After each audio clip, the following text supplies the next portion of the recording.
Mais uma vez, o programa Medicina em Destaque está no ar, trazendo para vocês informações, curiosidade acerca dessa ciência milenar que é a medicina. Trazemos convidados especiais e, como digo sempre, aqueles que fazem da sua profissão um hino sagrado em defesa da saúde e da vida daqueles que o procuram. E aqueles que não procuram também, como é o caso da nossa entrevista de hoje. Vamos falar sobre uso e abuso de anabolizantes. Você já viu aquelas pessoas, alguns atletas bombados? Até que ponto isso está dentro do campo da legalidade? Então, para vocês, hoje nós vamos trazer o Dr. John Williams, que é endocrinologista, e a doutora Silviane Viana, que é nutróloga.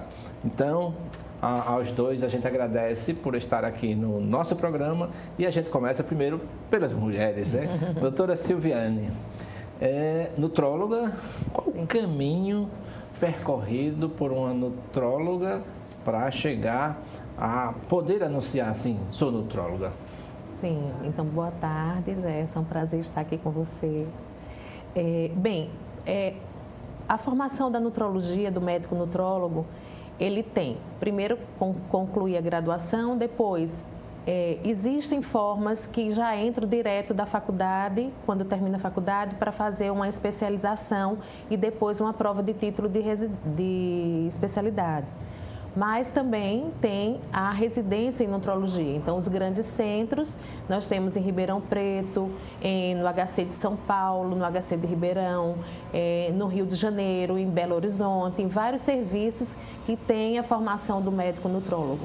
Então, esses dois caminhos, ou a residência médica ou os cursos de especialização, contanto que o médico faça posteriormente uma prova de título de especialista. O seu caminho começou pelas ciências médicas? Isso, eu fui aluna das ciências médicas, depois eu fiz minha graduação, minha primeira residência clínica médica em Brasília, na Fundação Hospitalar do Distrito Federal. Depois eu fui para a USP de Ribeirão Preto, onde eu fiz minha residência em nutrologia e lá também fiz meu mestrado. E hoje eu atuo na área. E algum professor lhe inspirou nesse caminho da escolha dessa especialidade? Na verdade, quando eu fiz essa especialidade, há muitos anos atrás, né, essa especialidade era muito desconhecida, porque é uma especialidade que tem aproximadamente uns 60 anos no Brasil. Então, naquele tempo, eu sou formada há 30 anos, era uma especialidade muito pouco ouvida, não se sabia muita coisa sobre ela. O único núcleo formador de residência médica era em Ribeirão Preto e no Rio de Janeiro. Então, eu tomei conhecimento por acaso dessa residência. Eu gostava muito de nutrição nos pacientes hospitalares, nutrição parenteral, nutrição enteral, e aí eu soube que lá em Ribeirão Preto existia a residência médica nessa área. Então, eu não teve alguém que me inspirou, porque, na verdade, não existiam os professores, eu não conhecia os professores ainda na área, mas o que eu gostava muito era da nutrição dos pacientes de UTI. Eu achava muito desafiador aquilo. Então, eu fui por conta disso. Dr. John Williams, caminhos percorridos, Escola de Ciências Médicas, hoje. Isso, eu me formei na Uncisal, né? Antiga Ciências Médicas, hoje Uncisal. Eu fiz residência de clínica médica aqui no Hospital Arthur Ramos e depois eu fui para São Paulo, fiz residência de endocrinologia no Hospital do Servidor Público Municipal e voltei aqui para Maceió, que é onde comecei meu doutorado. Estou terminando agora meu doutorado em biotecnologia e atuo hoje na área tanto de assistência, ensino e na parte de pesquisa também. Ensino onde? Eu sou professor do SESMAC. A disciplina? De endocrinologia. De endocrinologia, maravilha. Sua tese de doutorado tem a ver com o seu campo de atuação? Sim. Na verdade, a minha tese de doutorado, eu atuo na área de obesidade, né? A tese é em obesidade, só que eu fui para um lado um pouco diferente. Eu estou estudando farmacologia e biologia celular. Então, eu saí um pouco do campo clínico e eu resolvi entrar na parte de fisiologia. E aí eu estudo mecanismos pelas quais alguns medicamentos atuam a nível intracelular para o tratamento da obesidade. Na obesidade. Isso. Essa obesidade, vamos dizer assim, já na parte mais patológicas ou preventivas? Assim? Isso. Na verdade, o que eu faço nas minhas pesquisas é entender como determinados medicamentos atuam. Então, a gente sabe que as medicações elas vão atuar do ponto de vista clínico, né, de tratamento de sintomas e tudo mais, mas a nível celular, dentro da célula, como é que essa medicação age? Porque, por mais que existam medicações que tenham muito tempo de uso, existem alguns mecanismos dessas medicações que a gente não consegue entender totalmente. E é isso que eu estudo. E existe com alguma substância nova ou com algumas existentes já? Então, eu estudo a liraglutida, né, que tem o nome comercial de Saxenda, só que já existem outras medicações que estão sendo produzidas, né? Então, a gente tem a semaglutida, a gente tem a dulaglutida, a gente tem uma série de medicações que estão sendo produzidas e vão ser lançadas no mercado nos próximos meses e nos próximos anos. Então, a obesidade ele vai estar caminhando em perspectivas muito boas, mas a gente precisa ainda avançar bastante nos estudos, porque obesidade, como doença complexa que é, né? A gente sempre pensa na obesidade apenas como eu como muito e me exercito pouco, e na verdade a obesidade ela é uma doença muito mais complexa do que a gente imagina. Ela tem muitas vias, muitos mecanismos pela qual a obesidade acontece, e na verdade o tratamento hoje ele consiste não apenas em emagrecer o paciente, mas tratar o fator que está levando esse paciente a ganhar peso. Quais os principais fatores que levam o paciente a ganhar peso? Eu faço essa pergunta porque ainda era estudante, eu estudava no hospital universitário, e um grupo lá de nutrição fez uma pesquisa com o pessoal da favela que moravam em frente ao HU e encontrou assim um índice elevado de obesos dentro da favela, né? Então, o jeito alimentar, quais o excesso, ou existe uma questão genética ou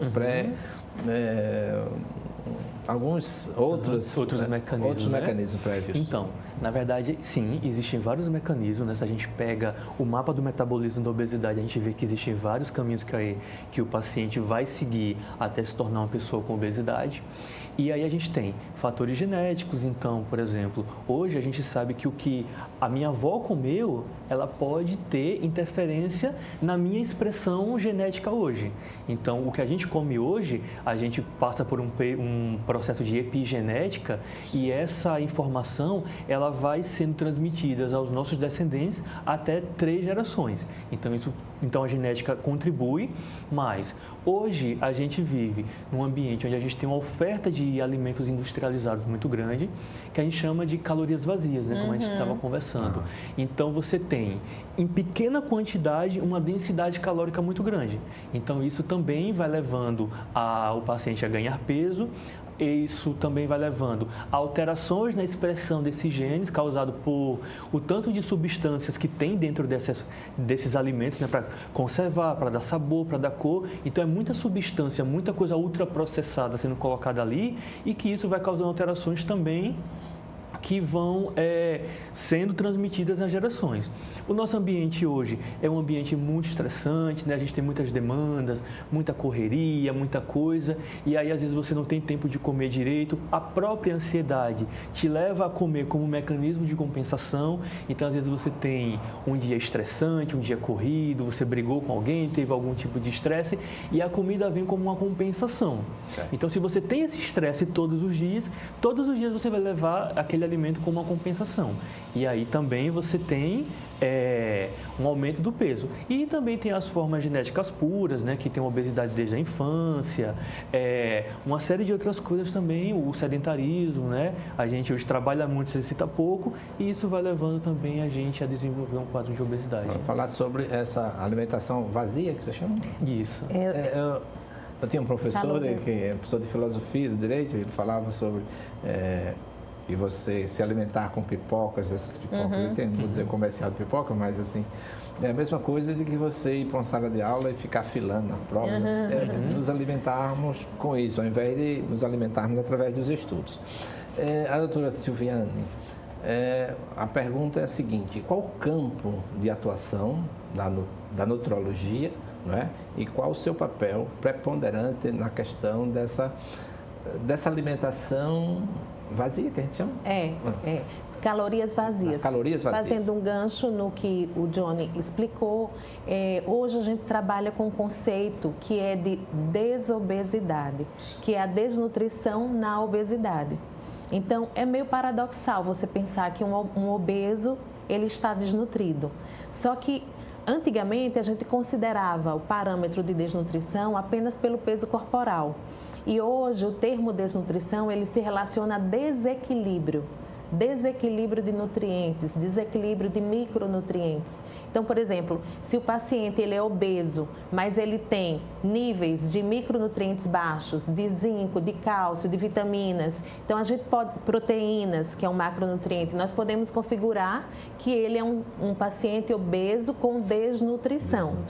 Então, antagônico. É antagônico. E para quem olha assim, jamais você imagine, quando eu recebo um paciente obeso, que eu checo os exames laboratoriais dele e que eu encontro uma desnutrição, muitas vezes é difícil esse paciente obeso entender que ele é desnutrido. Por quê? Porque muitas vezes ele consome exatamente isso que a gente falou, uma caloria vazia, uma caloria que é sem nutrientes. Então, tem muito acidificante, tem muito produto químico que dá característica, beleza, sabor, cheiro ao alimento, mas é um alimento ultraprocessado. Então, esse é o conceito das calorias vazias. É um alimento que tem calorias, mas não tem nutrientes. E como o Dr. João falou sobre a questão da epigenética, né? Então, se tinha pais obesos, necessariamente até a terceira geração está comprometida com essa hereditariedade da obesidade. Isso. Contudo, se quebra paradigmas na medida em que um deles começa a ter uma consciência alimentar. Né? Nesse campo também, professor, existe o seguinte, os estudos que são do microambiente intrauterino, onde a nutrição ela é extremamente importante para o desenvolvimento dos genes naquela criança. Então, hoje, desde a década de 60, se sabe da correlação que os alimentos, que a nutrição na gestante tem com as fases finais da vida daquele feto. Maravilha. Então, existe uma frase muito falada no nosso meio, que é assim, no meu início está o meu fim. Então, como essa mãe se alimentou, como ela se nutriu. Então, esses genes podem ser passados, o gene da obesidade, o gene do diabetes, o gene da doença cardiovascular, pode ser passado dentro do útero, quer dizer, eles podem ser expressos dentro do útero, a depender de muitos fatores, dentre eles a nutrição. Obviamente que a nutrologia, a nutróloga, o nutrólogo vai ter um papel preponderante na orientação. Sim. Durante esse período gestacional, né? Sim. E a endocrinologia, nesse sentido, quando chamado, entra aí também, só quando chamado? Sim. Na verdade, hoje a endocrinologia também tem um papel na prevenção, né? E é isso que a Silviane falou. A gente hoje trabalha muito com a questão preventiva de enxergar um paciente que tem potencial de desenvolver determinada doença e trabalhar em cima daquele paciente para que ele não desenvolva essa doença. Então, por exemplo, se eu sou um paciente que eu tenho pais diabéticos, eu vejo que eu estou começando a ganhar peso, que eu estou começando a alterar meus níveis de glicose, que eu estou começando a alterar meus níveis de colesterol, eu não preciso esperar a doença estar totalmente instalada para vir tomar uma decisão. Eu posso iniciar esse processo de emagrecimento, às vezes a gente usa algumas medicações para tentar reverter esse processo no início, e aí tanto a endocrinologia quanto a nutrologia, elas podem entrar inclusive juntas, para tratar esse paciente. E aí a gente também tem toda uma rede de apoio. Então a gente tem nutricionistas, educadores físicos, profissionais de saúde mental. Então existe toda uma rede que esse paciente ele pode se apoiar para evitar que ele vá desenvolver uma determinada doença. E se essa doença já estiver instalada, tratar ela da melhor possível, agora objetivando reverter ou evitar as complicações. Hoje se fala muito, puxando um pouco para o lado do diabetes, em não reversão, mas remissão do diabetes, que seria um controle tão perfeito do diabetes que esse paciente não precisaria usar medicações. Apenas com mudança de estilo de vida, alimentação e atividade física, você conseguiria. E dentro do processo de obesidade também, uma obesidade controlada, né? Onde você faz esse paciente voltar ao peso eutrófico, que a gente chama, né? Que seria o IMC normal para aquele paciente. E aí, da mesma maneira, trabalhando medidas de estilo de vida para que esse paciente também tenha um risco maior de que, mesmo depois da doença instalada, ele passe a desenvolver algum tipo de complicação dessa doença. Hoje, a obesidade mórbida é uma questão de saúde pública, né? Como comentávamos anteriormente, é uma pandemia. A obesidade é uma pandemia. Né? O mundo todo sofre. Aí eu vou pedir ao Max. As crianças. Max, bota o Pádua, por favor. É o nosso repórter de rua, vamos chamá-lo aqui. Gerson Cababon da Viçosa, você agora, pela grande audiência do teu programa, você agora está entrevistando em duplas, porque já não tem mais vaga para uma pessoa só. Mas hoje você está com o Johnny e a Silviane, duas pessoas altamente importantes no que diz respeito tanto à nutrição quanto, de um modo geral, quanto à obesidade. E o que me chama a atenção é que em 2012 a obesidade praticamente era metade da que é atual. Era em torno de 14% e agora nós já estamos quase passando 20%. E se tratando de uma doença, um problema de saúde pública, pergunta aí para eles o que é que o governo tem feito para amenizar essa situação. Um abraço grande para você, para os nossos entrevistados e, se Deus quiser, nós vamos debelar essa doença que vem assolando nosso país. Obrigado, Padre. Bom, em termos de saúde pública, hoje a gente tem uma certa dificuldade porque medicamentos anti-obesidade, né, as medicações realmente que têm tratamento em bula para obesidade, elas não estão disponíveis pelo SUS. Existe um projeto de incorporação de alguns medicamentos para tratamento de obesidade no SUS, só que isso ainda está no campo das articulações, ainda não existe realmente um documento e não existe ainda a liberação dessas medicações. O que a gente tem hoje de tratamento para obesidade a nível de saúde pública, né, de SUS, são as cirurgias bariátricas, né? Então, você tem um paciente com obesidade grau 3 ou obesidade grau 2 associada a alguma comorbidade causada ou piorada pela obesidade, depois de 2 anos de medidas não farmacológicas ou até mesmo farmacológicas, e esse paciente não tem sucesso na perda de peso, então esse paciente seria candidato à cirurgia bariátrica, né? Sim. Então, se a gente pensar hoje em saúde pública, o que a gente tem de tratamento efetivo para perda de peso, né, para obesidade, é a cirurgia bariátrica. Existe esse projeto de incorporação de medicação para tratamento de obesidade no SUS, mas ainda não existe hoje uma medicação que a gente pense para obesidade, especificamente para obesidade, que a gente possa conseguir pela rede pública de saúde. Doutora Silviane, tem um juízo de valor sobre esse tema, o poder público e a sua participação para conter, como disse o padre, ou minimizar a questão dessa pandemia da obesidade. Nós acreditamos, né, nós que trabalhamos na área, que assim, o governo atualmente, os programas são muito poucos em relação a esse crescimento exponencial, como o Dr. Pádua falou, né? Então, assim, para que um obeso consiga entrar num grupo de tratamento de obesidade pelo SUS, é muito difícil, né? São muitos anos de espera para ele chegar a uma cirurgia bariátrica. Então, primeiro, o número de serviços públicos credenciados para o tratamento da cirurgia ou da obesidade mórbida são poucos, né? Isso muito poucos no país, e o tempo de espera é muito grande. Não.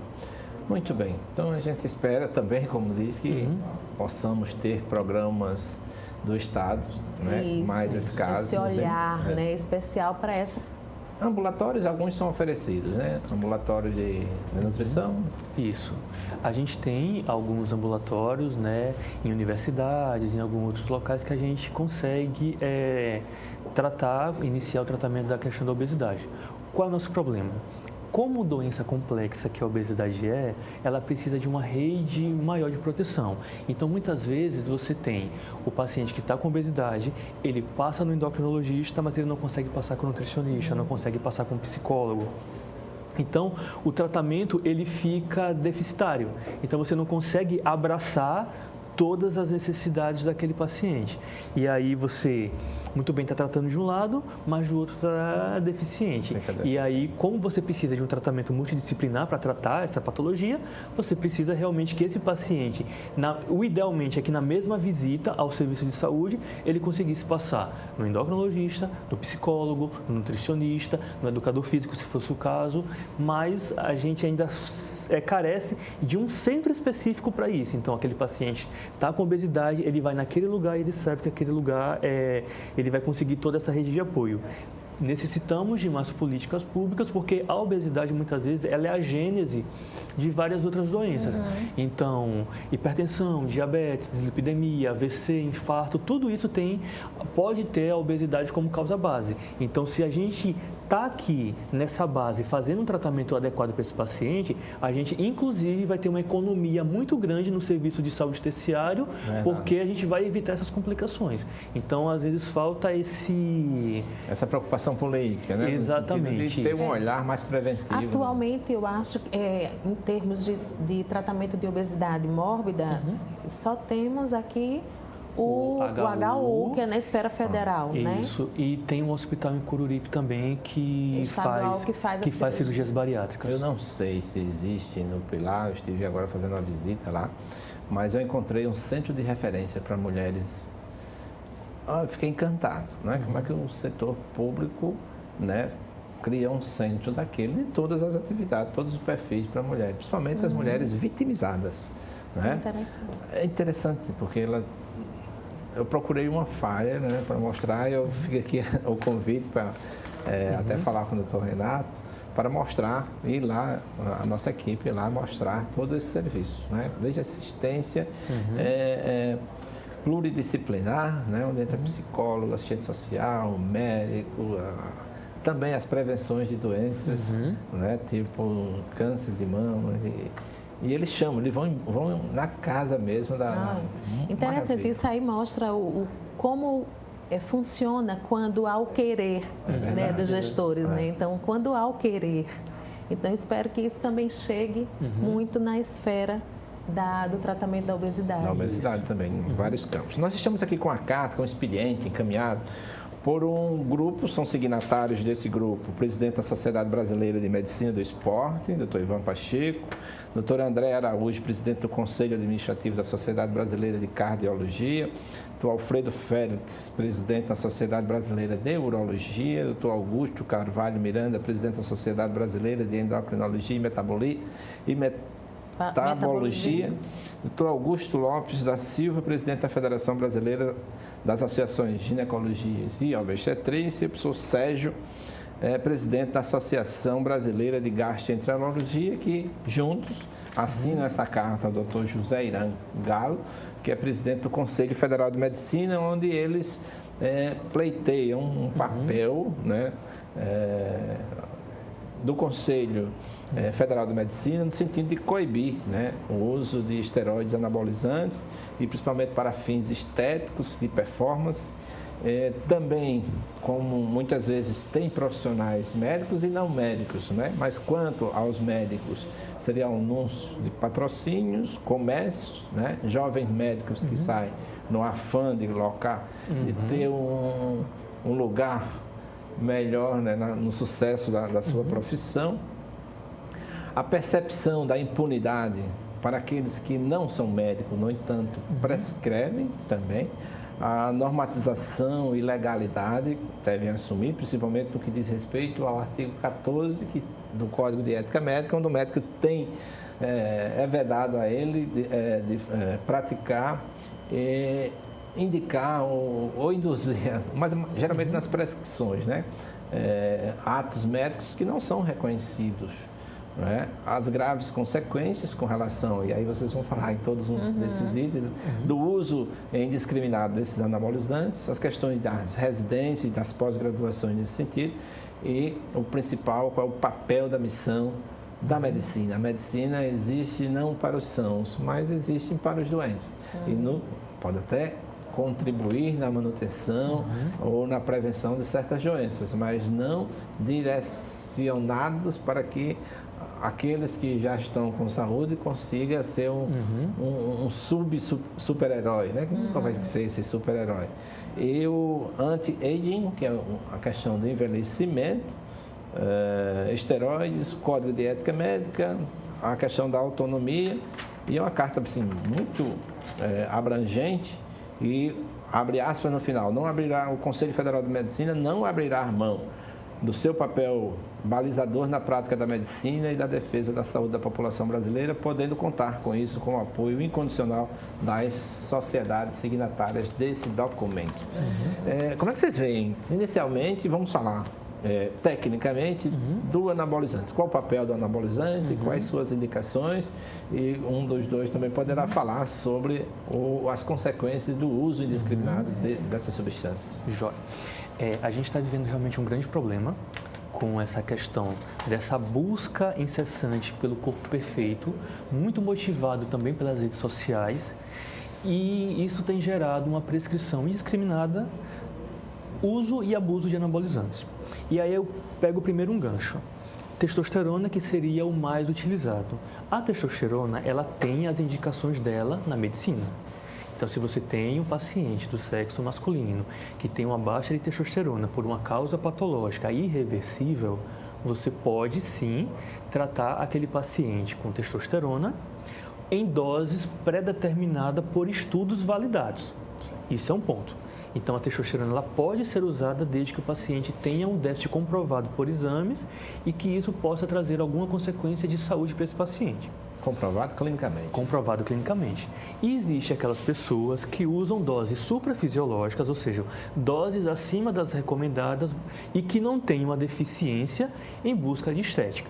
A gente sabe que a testosterona ela induz ganho de massa muscular, isso é bem documentado, senão as pessoas não usavam. Só que o que não é tão falado é que doses suprafisiológicas também causam danos e isso não gera likes. Então, as pessoas falam, use testosterona porque você vai ter mais força, você vai ter mais disposição, você vai ter melhor da libido, você vai ter ganho de massa muscular. Só que elas esquecem de dizer que você também pode ter problemas cardíacos, problemas no fígado, problemas renais, alteração do humor. Você pode ter uma inibição completa do eixo reprodutivo, então existe o risco real desse paciente se tornar infértil e que não existe dose segura para usar anabolizante, testosterona, pensando em ganho de massa muscular. Não existe dose segura. Porque o meu protocolo funciona, porque o meu protocolo é seguro. Qualquer medicação, e a testosterona ela é usada como medicação, para ela ser lançada, ela precisa passar por estudos. E nesses estudos existem doses pré-determinadas para aquele paciente usar. Então, por exemplo, se eu pego uma dipirona e eu sei que eu vou tomar 1 grama de dipirona a cada 6 horas, não tem por que eu tomar 2 gramas de dipirona a cada 6 horas. Nem tomar 3 gramas de dipirona a cada 6 horas. Porque os estudos, os artigos mostram que eu tenho que tomar 1 grama de dipirona. E também não tomar dipirona se o meu corpo não está precisando. Exatamente. Aí fecha, né? Porque exatamente o que acontece com o uso. Por exemplo, assim, na questão, já que você citou, da testosterona, podendo falar sobre outros, mas existe um boom, né? Tem mulheres querendo a masculinização, né? E a prova, às vezes, são a mudança de sexo e participação em algumas competições, né? Onde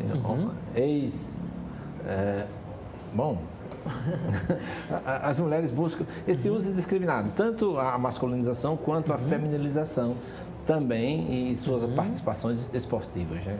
Uma coisa relacionada à percepção corporal é que se a gente vai estudar isso, percepção corporal e a questão de corpo, e vai lá para a Idade Média e depois vai evoluindo, então nós temos diferentes perfis de corpo. Por exemplo, as madonas, as gordinhas já foram o modelo ideal. Depois, na década de 90, aquela mulher magra, representada por Kate Moss, que foi a época do minimalismo, então um corpo esguio. E agora o perfil de beleza muda com esse conceito de um corpo musculoso, de um corpo atlético. Só que junto com tudo isso, vem muitas outras coisas, como por exemplo, os transtornos mentais que também vão surgindo. Então, por conta dessa escravidão por esse corpo perfeito, dessa busca por esse corpo perfeito. Então, lá na década de 90, a gente teve o boom da anorexia nervosa, que eram as mulheres que queriam ficar esquálidas, extremamente magras. Agora, surge um outro transtorno, que é a vigorexia, aquelas mulheres ou homens que eles são malhados, eles são fortes, mas eles se percebem fracos. Então, por conta disso, eles se submetem a todos os tipos de beleza ou de tratamentos. Mas, na verdade, você poderia dizer, mas são poucos. Um ou outro que desenvolve um distúrbio psiquiátrico, mas acontece que você não sabe como é o seu terreno mental. Isso.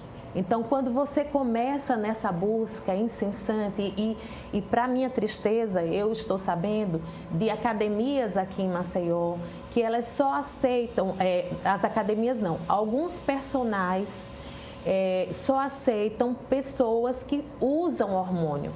Então, eu não sei se chega a ser verídico o que chegou à minha informação, mas eu achei isso muito triste.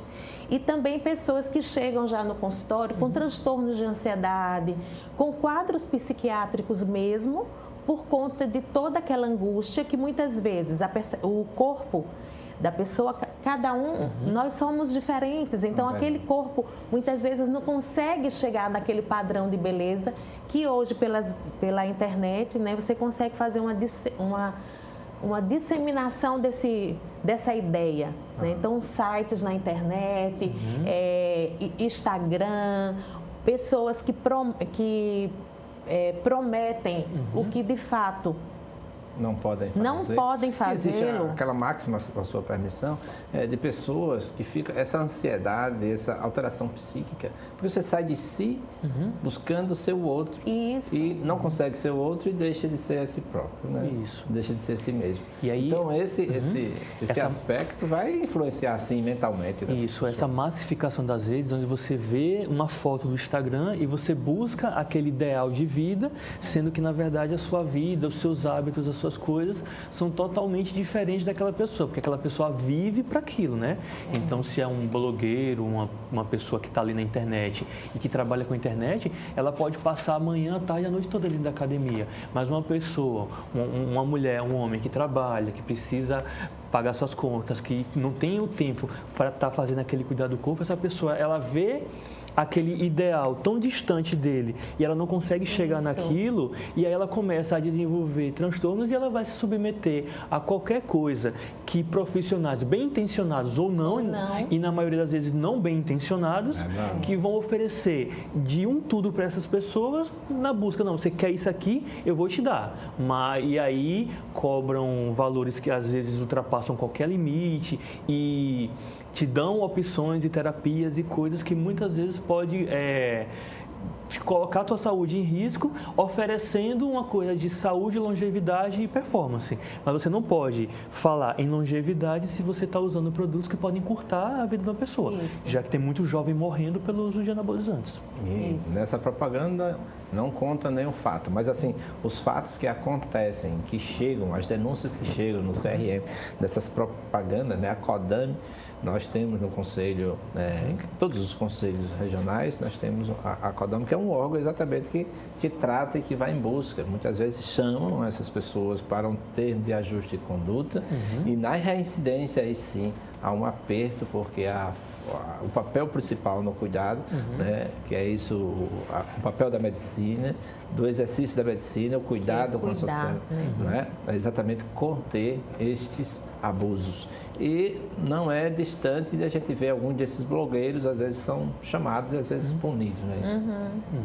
Vocês têm um exemplo, sem citar nomes assim, alguns casos que chamam a atenção, é palpável, né? Sim. Sim, temos. E só nessa conversa a gente vê como é amplo toda essa questão do uso dos anabolizantes, né? Desde a questão que o Johnny colocou, das alterações do eixo, do eixo hormonal da pessoa, né? Dos bloqueios que pode ter após o uso desses hormônios, como também até as questões psíquicas, as questões de pele, né? Quantos pacientes também chegam com alterações de pele, consequência desse uso indiscriminado desses hormônios que eles não precisam.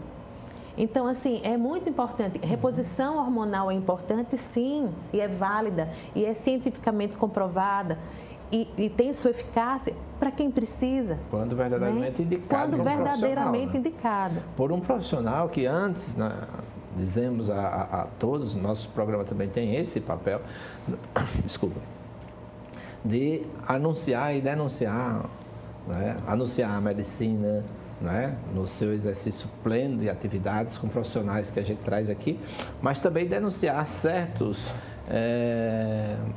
pessoas que andam, né? Nas redes sociais divulgando e levando assim a um engano massificado, né? Um engano em massa de algumas pessoas e que chamar a atenção aí para o poder público também, porque entra a questão do charlatanismo que é tratado no Código Penal, né? No Código Penal brasileiro, e os maus profissionais que sejam extirpados, né? Eu acredito e tenho certeza, o Conselho Federal de Medicina entre as instituições de classe que mais caçam profissionais. Né? A gente tem até alguns casos que apareceram por morte de pacientes, né, para tratamentos estéticos, e que a pessoa já estava caçada pelo Conselho Federal de Medicina e a Justiça atendendo ao demanda, deixou que a pessoa exercesse lá a medicina, mas não tinha registro mais no Conselho, né? E quer dizer, basta uma vida ser perdida por conta dessa situação que já vale a pena esse papel que o Conselho faz. E também, assim, uma coisa que é importante a gente alertar, né, John? Porque quem é mais vítima de tudo isso? O jovem. Os jovens. Né? Então, o jovem é mais vítima de tudo isso. E é um corpo saudável. É um corpo que não tem doença, na sua grande maioria. Mas é também, muitas vezes, difícil para esse jovem entender que a saúde, ela tem um limite. Né? Que esse tipo de procedimento, de conduta, pode ter um envolvimento, uma complicação. Ele pode ter complicação no fígado, ele pode ter complicação no rim, ele pode ter complicação na pele, e ele pode ter complicação mental. E a gente não consegue saber, você não consegue nunca ter segurança se você, como o Johnny colocou, não existe dose segura para quem não precisa da medicação. Eu sou químico industrial, no fim da escola, e mencionei nas pós-graduações de curso para engenharia do trabalho, engenheiro de segurança, a disciplina de toxicologia. E tem uma máxima de Paracelso que diz que toda substância é veneno, vai depender da dose. Isso. Né? E eu acho que a gente precisa buscar resgatar uma medicina limpa. Isso. Uma medicina limpa em todos os aspectos. Limpa do excesso de prescrição em todas as áreas, limpa da questão que hoje nós estamos discutindo, né, dos hormônios. Então, assim, uma medicina verdadeira, que nós já temos tantas limitações, né? A medicina em si, a medicina baseada em evidências, a medicina séria, a gente já se vê diante de tantas situações que a gente não consegue vencer, né? Tantas doenças crônicas que a gente vê o paciente se findando ali e a gente não consegue vencer. Quanto mais, mas ao mesmo tempo a gente está vendo as pessoas buscando muitas vezes essa doença. Né? Então é o papel dos médicos, das sociedades, alertar para isso e buscar e fazer a bandeira de uma medicina limpa. É verdade. Existe um imediatismo muito grande por resultados, mas esse paciente que está usando anabolizante agora com 20 anos de idade, ele pode ter complicação 10, 15 anos depois. Então, assim, ele, naquele momento, ele usou, ele até parou, mas daqui a 10, 15, 20 anos ele pode ter uma complicação. Então... Não, basta olhar, né? Alguns desses superatletas que tiveram, assim, foram usados em fazer uso de anabolizantes, acompanhar, começou a estar com quanto tempo? 20 anos. Olha para ele agora, você vê como está definhada, entre aspas, o corpo. Mas assim, o Dr. Jonas ocupa hoje a presidência da Sociedade Brasileira de Endocrinologia Regional Alagoas. Regional Alagoas. Qual a expectativa com relação a esse documento quanto à resposta do Conselho Federal de Medicina? Isso. Teve uma reunião na quinta-feira passada do Conselho Federal de Medicina, que esta carta ela foi escrita, né, pelas sociedades buscando uma regulamentação nessa questão do uso de anabolizantes para fins estéticos. O CFM teve uma resposta positiva e a gente está esperando o documento ser publicado no Diário Oficial para a gente ter detalhes de como esse documento vai funcionar, mas de fato que a prescrição de anabolizantes agora ela vai passar por algumas modificações que vai dificultar essa prescrição. Como isso vai ser feito, eu ainda não tive acesso ao documento, né, que precisa ser realmente publicado, mas foi uma pequena vitória em relação à prescrição. Então, vai ter uma dificuldade maior em se adquirir esse tipo de prescrição por maneiras não convencionais. A gente está só esperando para ver como é que vai ser. Antes, a prescrição, o receituário livre, não tem uma taxa não do medicamento? Assim, precisava ter uma receita em via dupla, com o CPF do prescritor, com o CID, só que como isso não tem uma vigilância ativa de como essas receitas são prescritas, porque qualquer paciente pode chegar na farmácia com o CID e ali ser assumido que ele tem aquela patologia. Entendeu? Mas esse documento, né, esse movimento das sociedades, ele visa criar alguns tipos de impedimentos para que isso seja feito de uma maneira tão livre, de ter alguns pré-requisitos e ter algum tipo de fiscalização mais rígida de como essas receitas vão ser liberadas.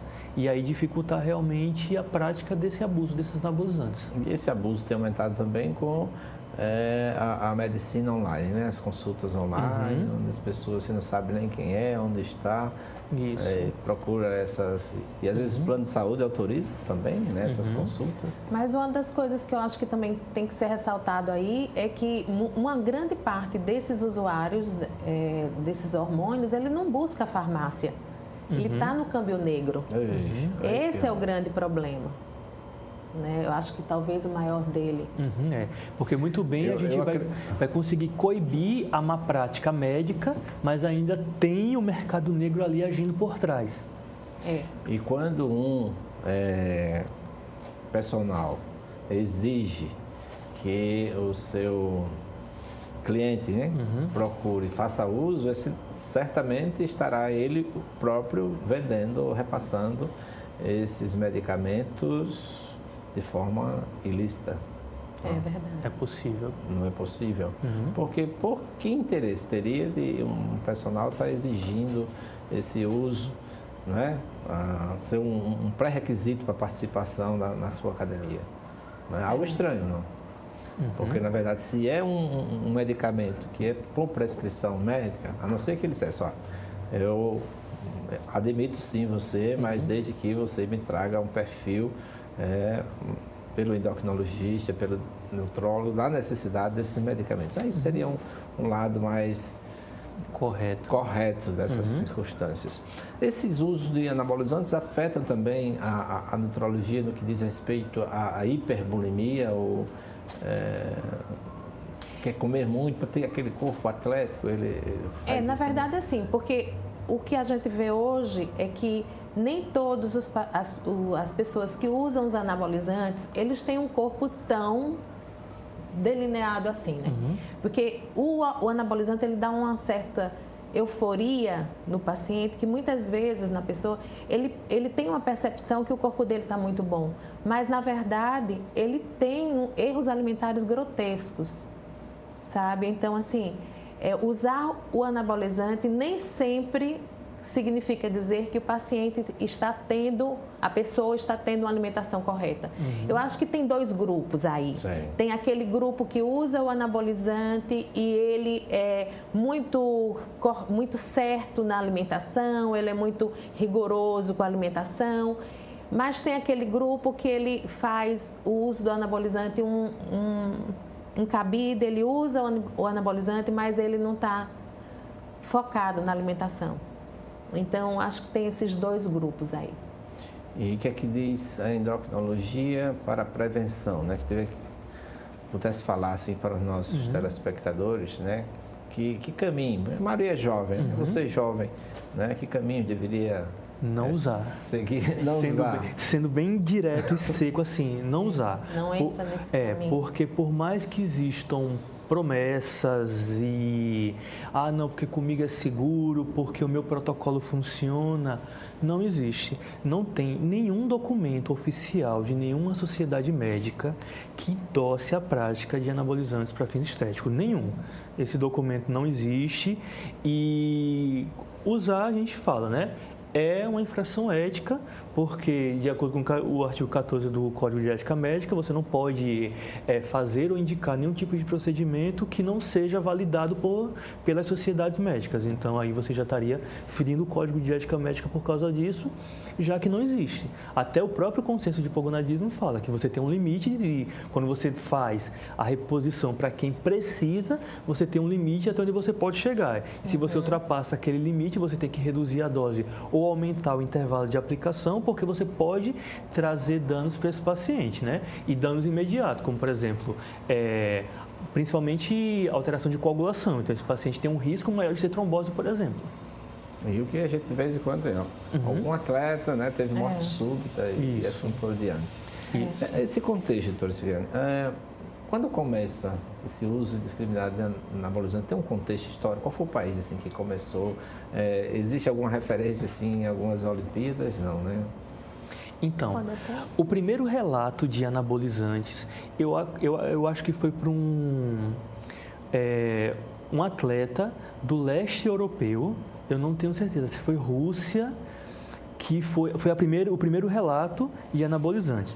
Só que mais ou menos da década de 70, década de 80, que é quando começava a aparecer aqueles filmes do Rambo, Exterminador do Futuro, e os atores exibiam aqueles tipos de físico, né? As pessoas começaram a querer se ver dentro daqueles personagens. E aí iniciou um movimento, né, de saber como que era aquilo, e foi desde aí que iniciou a prática do abuso de anabolizantes, né? Iniciou primeiro nas academias para concursos de fisiculturismos, e aí a coisa se alastrou até o que a gente tem hoje, né? Que seria essa busca do corpo socialmente perfeito, né? E aí a gente tem esse problema aí que a gente está enfrentando hoje. Porque todo dia a gente sabe ou chega no nosso consultório alguém que teve alguma complicação desse uso de anabolizante. E ainda tem uma outra coisa, essas pessoas não denunciam quem fez aquilo, porque elas sabem que moralmente aquilo que ela está fazendo não é certo, então elas não denunciam por vergonha de saber que usou uma coisa que não deveria ter usado e teve efeito colateral.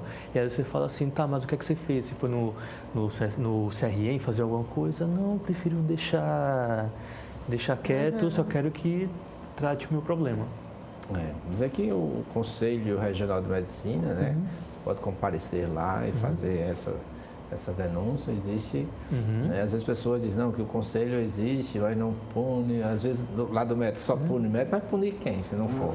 Né? Mas os médicos criminosos, né? Não vai punir um médico que exerce a sua profissão com dignidade, né? Dentro de um perfil técnico-científico. Um médico, imagine, usando o seu CRM, né, para fazer prescrições de anabolizante, de de forma indiscriminada, sem um conhecimento técnico e às vezes com especialidade diferente, né? Isso. Tem algum caso até de oftalmologista fazendo prescrições de anabolizantes, aí vai de encontro a tudo que aprendeu e as noções, as primeiras lições de ética que tivemos com os nossos professores na nossa formação acadêmica. Isso, e é um mercado muito lucrativo, né? Muita gente ganha dinheiro com isso, então acaba que isso fomenta ainda mais essa prática. Como um perfil para esses jovens, assim, em termos de alimentação e atividade física, que poderia nós, aqui, através do nosso programa, orientar, né? Então, hoje a gente tem ressaltado cada vez mais a importância do uso das proteínas, né? Se você fala com um jovem, ele coloca logo isso. Eu quero uma dieta hiperproteica, uma dieta para secar gordura.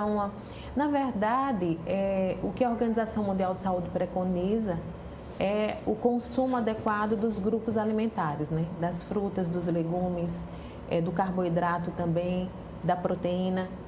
É importante lembrar que para ganho de massa muscular, para tônus, manter tônus de massa muscular, então é importante a pessoa ter uma oferta de proteína boa, dentro do seu nível socioeconômico, qual o tipo de proteína que ela pode usar. Quais as fontes? Né? Quais as fontes? Então, as proteínas de origem animal, as proteínas de origem vegetal. A gente também tem a população de pessoas que cresce cada vez mais, que são dos vegetarianos. Então, as proteínas animais são a carne vermelha, o peixe, o frango, o ovo, o queijo, o leite. São as principais fontes de proteína animal.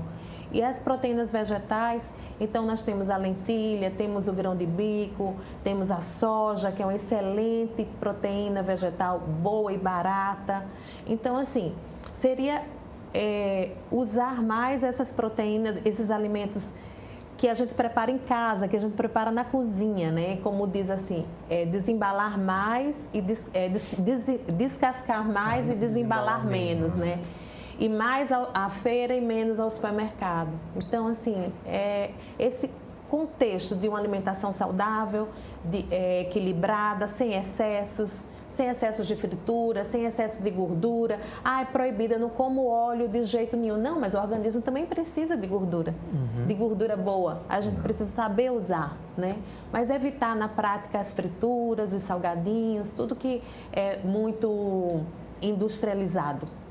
E os veganos, né? Os veganos. Fala um pouquinho assim, às vezes tem umas pessoas da minha família até que são veganos, assim, às vezes vou colocar uma alimentação, eu estou trazendo aqui a minha marmitinha, essas coisas todas. Então, né? Os veganos, eles têm toda uma consciência, né? Uma consciência ecológica, eles não querem comer nada que venha de origem animal. Então, eles, na verdade, eles não comem nem ovo. Porque os vegetarianos, a grande diferença dos vegetarianos e os veganos. Então, os veganos seriam a restrição máxima para proteína de origem animal. Eles não usam. Então, eles precisam suplementar as proteínas mais na parte vegetal, né? Então, usar muitos vegetais, o grão de bico, a soja, como eu falei anteriormente, e ter cuidado com as vitaminas, sobretudo a vitamina B12, que ela cai muito nos pacientes veganos e elas precisam ser repostas, precisam ser suplementadas nesse grupo de pacientes. Então, atenção para o paciente vegano, atenção para a reposição vitamínica. Maravilha. Doutor Júnior, que complemento se dá à endocrinologia nesse sentido? Então, da mesma maneira que a nutrologia, a gente vai dentro da consulta, né? Porque dentro dos pacientes com obesidade, com diabetes, com doenças endócrinas, a gente tem os pacientes que são veganos também. E faz parte também do nosso arsenal identificar essas possíveis deficiências vitamínicas, principalmente a vitamina B12, como foi bem falado pela Silviane. E aí, nesse paciente, se realmente tiver necessidade, tiver muito baixa, a gente fazer a complementação e seguir acompanhando esse paciente com exames laboratoriais periódicos. Maravilha. Eu queria aproveitar esse momento, já que a gente está falando dessa alimentação, e a doutora Viane falou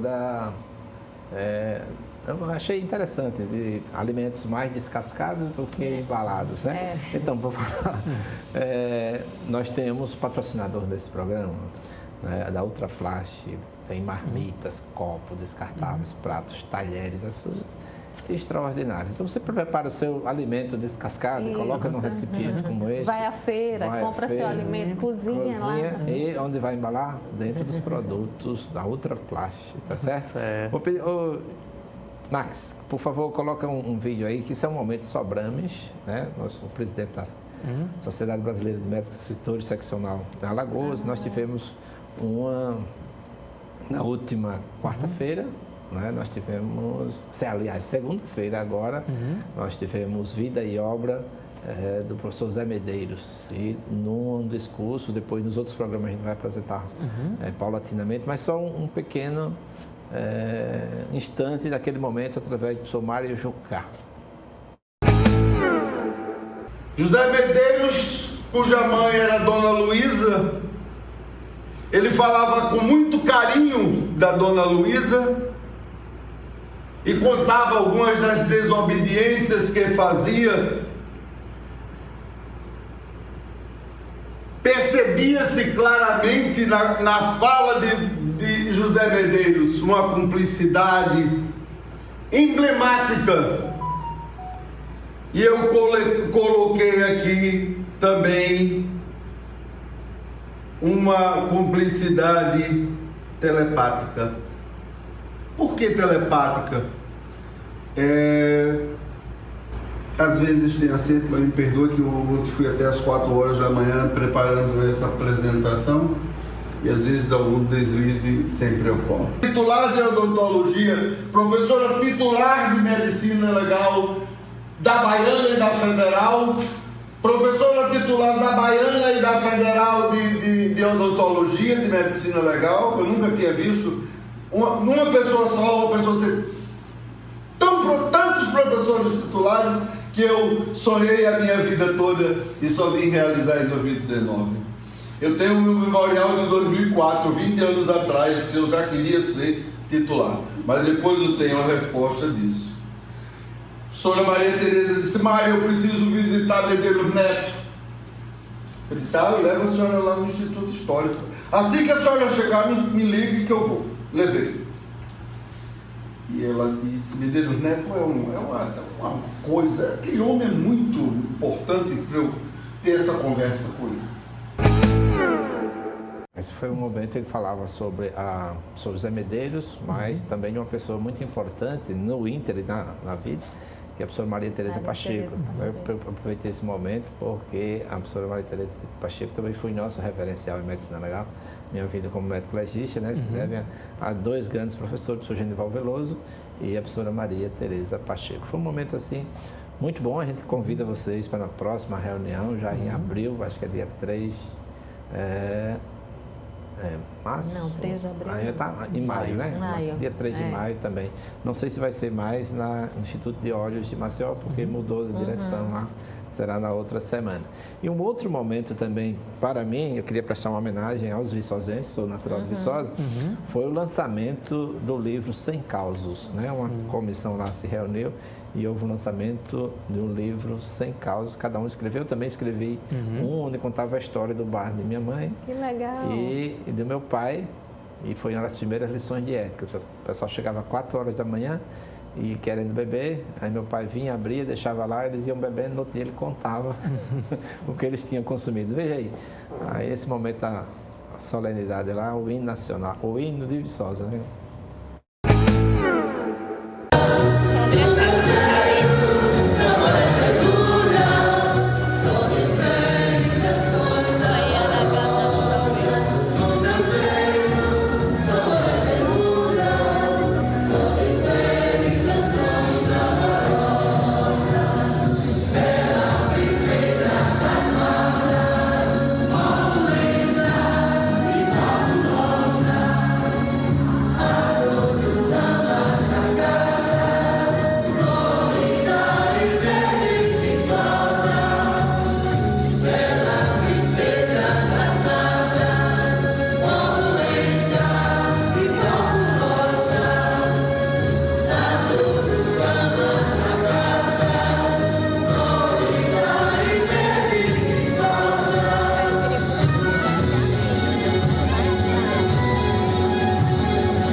o nosso afetuoso abraço.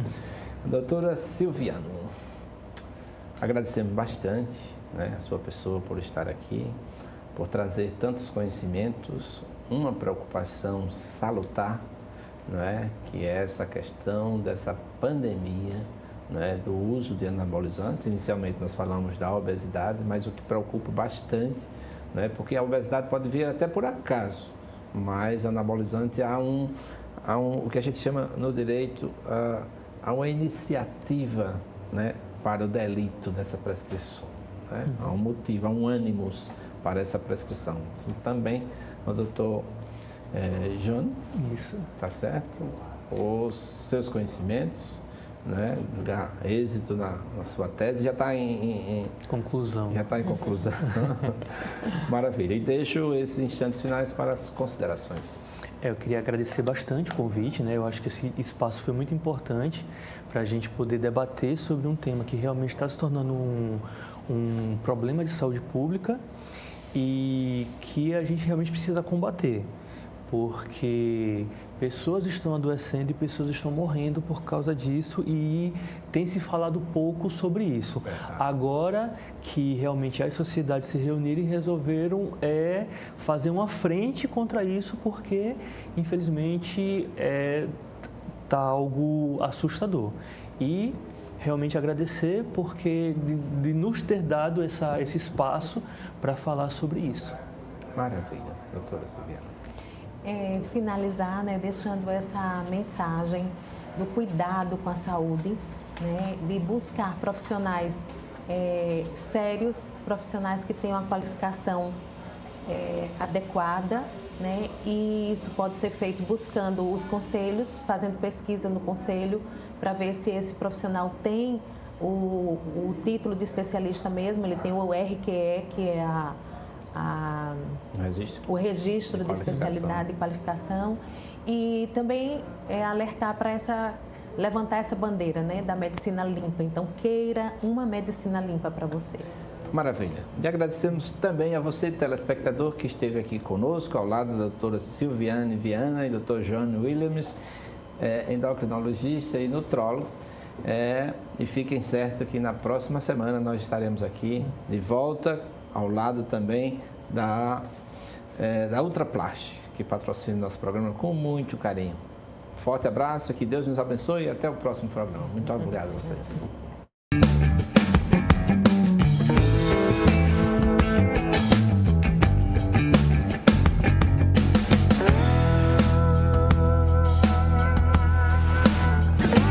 O programa Medicina em Destaque é um oferecimento de Produtos Grupo Ultra Descartáveis. Seu dia muito mais prático.